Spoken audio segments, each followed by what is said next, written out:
On peut participer financièrement à aider une personne qui est dans le besoin sans forcément la rapprocher de nous. Parce que vous savez que quand Dieu veut vous atteindre, quand il veut vous toucher, quand il veut faire quelque chose dans votre vie, quand Dieu veut agir dans votre vie, il va en général se servir des personnes qui vous entourent. Et le diable aussi, quand il veut te frapper, quand il veut t'atteindre, il se sert des personnes autour de toi. Donc il faut faire preuve de beaucoup de discernement, de sagesse et de prudence, comme la Bible nous le recommande.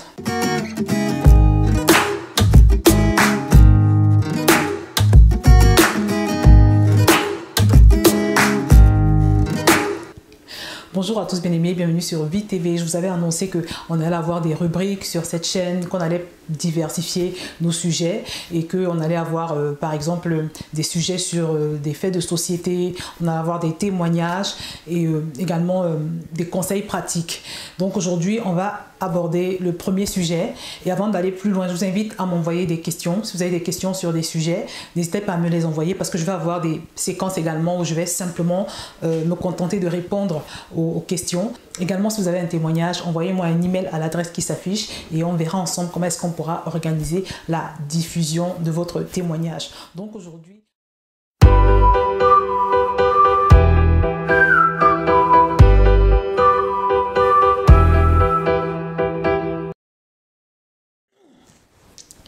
aujourd'hui, on va parler de l'importance d'aider son prochain sans s'exposer. Aider son prochain sans s'exposer. Mais bien aimé, il y a de là quelques semaines en France, il y a une jeune adolescente de 15 ans qui a été tuée par un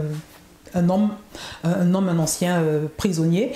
Elle était sortie de chez elle simplement pour aller à la boîte aux lettres. Je suppose que c'est sa maman qui l'y avait envoyée. Donc elle est sortie pour aller à la boîte aux lettres. Et sur son chemin, elle a croisé ce monsieur qui a prétexté avoir besoin d'être aidé.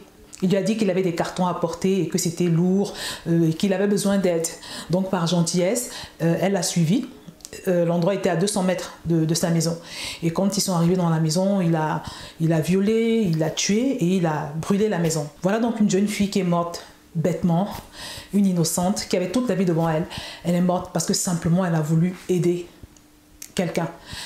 Mais bien aimé, la parole de Dieu nous demande d'aimer notre prochain comme nous-mêmes. Elle nous dit que si on voit notre frère dans le besoin, nous devons l'aider. C'est biblique, c'est le souhait de Dieu. Mais la Bible nous dit également que le monde entier est sous le contrôle du malin. Elle nous dit d'être prudent. Elle nous recommande vraiment de ne pas être ignorant des desseins de l'adversaire. Le diable est là simplement pour essayer de nous nuire. Et même si possible, s'il peut attenter à la vie d'un enfant de Dieu, il ne va pas s'en priver. Donc aujourd'hui, on va voir comment est-ce qu'on peut procéder pour venir en aide à son prochain sans s'exposer. La première des choses, c'est de toujours d'abord prier, demander au Saint-Esprit, Saint-Esprit, comment est-ce que je procède pour aider cette personne? Je suppose que auparavant, tu auras eu la confirmation que c'est toi qui dois pourvoir aux besoins de la personne. Parce que ce n'est pas parce que tu as envie d'aider quelqu'un que forcément Dieu est dans ton plan, que Dieu est dans ton projet. Donc, je suppose que tu as eu l'aval du Saint-Esprit et maintenant il faut que le Saint-Esprit te montre, qu'il t'indique comment est-ce que tu dois aider cette personne. Aider sans s'exposer, c'est simplement permettre à une personne de sortir d'une situation où elle est dans la nécessité, d'une situation où elle est dans la souffrance, d'une situation où elle est dans la, on va dire, une sorte de limitation. C'est simplement l'aider à s'en sortir sans courir le risque d'en pâtir toi-même. Par exemple, supposons qu'un frère en Christ, une sœur en Christ te rencontre et te fait savoir son besoin d'être hébergé.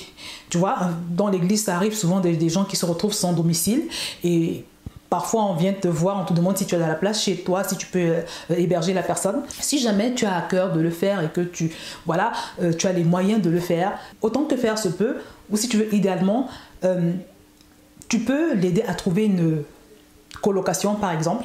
Tu l'aides à trouver une colocation et puis soit tu contribues au loyer, soit tu prends le loyer. Parce qu'il y a des colocations pas chères partout. Vous voyez? Parce qu'on a vu des cas, où des bien-aimés ont hébergé des sœurs par exemple qui étaient dans le besoin et qui se sont retrouvées victimes de ces sœurs, de ces personnes qu'elles voulaient aider. C'est-à-dire la fille se retrouve à sortir avec ton mari. C'est des choses qu'on a vues. Je connais une bien-aimée dans le Seigneur, une grande sœur dans le Seigneur, une femme formidable. Son pasteur lui avait demandé d'héberger justement un frère qui était dans cette situation. Il n'avait pas de domicile, il n'avait pas de carte de séjour. Donc le pasteur lui demande, est-ce que tu peux venir en aide à ce monsieur-là? Donc elle a accepté de bon cœur. Et quelques temps après, elle se rend compte qu'il fait la cour à ses filles. Alors je ne me rappelle plus bien de l'histoire. Je sais plus il avait réussi à coucher avec l'une de ses filles, mais toujours est-il qu'il leur avait promis le mariage. Il leur avait promis le mariage et puis il a commencé à entretenir des relations avec l'une de ses filles qui était encore très jeune, très naïve. Et je me rappelle que ça lui avait fait tellement mal. Cette sœur était tellement choquée. C'était une grande surprise pour elle. Avec son mari, ils avaient décidé ensemble de faire partir le monsieur de sa maison. Mais après, elle avait un gros problème d'amertume à résoudre dans sa vie parce que tellement elle était blessée par ce qui s'était passé. Elle avait voulu aider ce monsieur. Et là encore, qu'est-ce qu'elle aurait pu faire pour l'aider sans s'exposer? Comme je l'ai dit, elle aurait éventuellement pu l'aider à trouver une colocation. Donc, mes bien-aimés, faites très attention, surtout quand il s'agit d'aider les gens en les hébergeant chez soi. C'est vraiment des décisions très délicates. Il faut vraiment être convaincu que le Saint-Esprit te conduit à prendre ce genre de décision si jamais ça doit arriver. Vous voyez? Et comme je l'ai dit, vraiment l'idéal c'est d'aider la personne à distance, surtout si on n'est pas sûr que c'est la volonté absolue de Dieu qu'on la prenne chez nous ou alors simplement de trouver notre solution.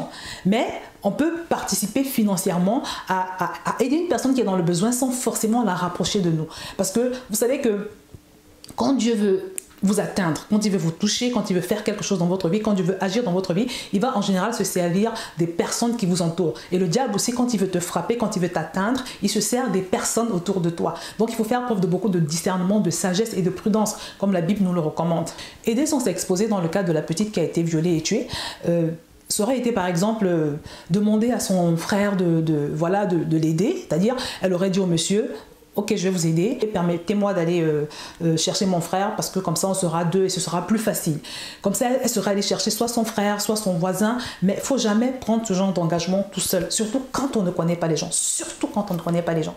Parce que là, pour le coup, elle est morte simplement en voulant aider. Si par exemple tu dois faire face à quelqu'un qui a besoin d'argent, quelqu'un qui a besoin que tu l'aides financièrement pour une raison ou pour une autre, le conseil que je donne en général c'est que surtout si tu ne connais pas la personne et si tu n'es pas sûr qu'elle va te rembourser l'argent qu'elle te demande de lui prêter, je recommande souvent d'aider en donnant à la personne une somme que tu es prêt à perdre. Si par exemple la personne te demande de lui prêter 5 000 €, si tu te rends compte que tu peux perdre 5 000 € sans que ça te crée trop de dommages, passe-lui les 5 000 €.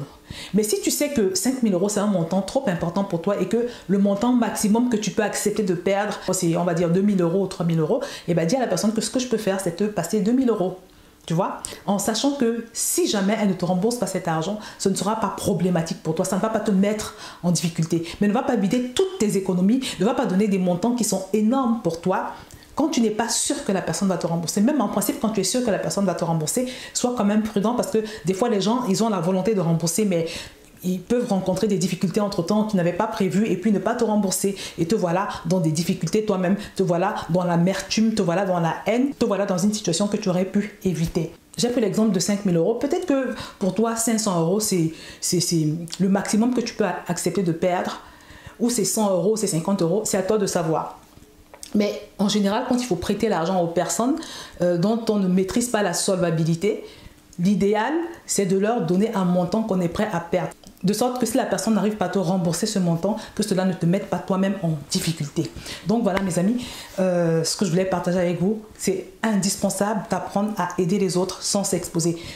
Personnellement, la pire expérience que j'ai eue de ma vie est arrivée alors que je voulais venir en aide à quelqu'un. Et je me suis retrouvée dans un engrenage de problèmes qui a duré plusieurs années et voilà, je vous passe les détails. Mais apprenez à aider sans vous exposer. Le Seigneur nous a donné le Saint-Esprit, il nous a donné la sagesse, il nous a donné le discernement. Faisons en sorte d'utiliser ces choses pour notre plus grand bien, pour pouvoir vivre une vie de paix. J'espère que tu as été édifié. N'oublie pas de m'envoyer ton témoignage, ta question ou tout autre sujet que tu voudras aborder avec moi. Je vous ai mis l'adresse mail en bas de cette vidéo. Je vous remercie pour votre attention et je vous dis à très bientôt sur VTV.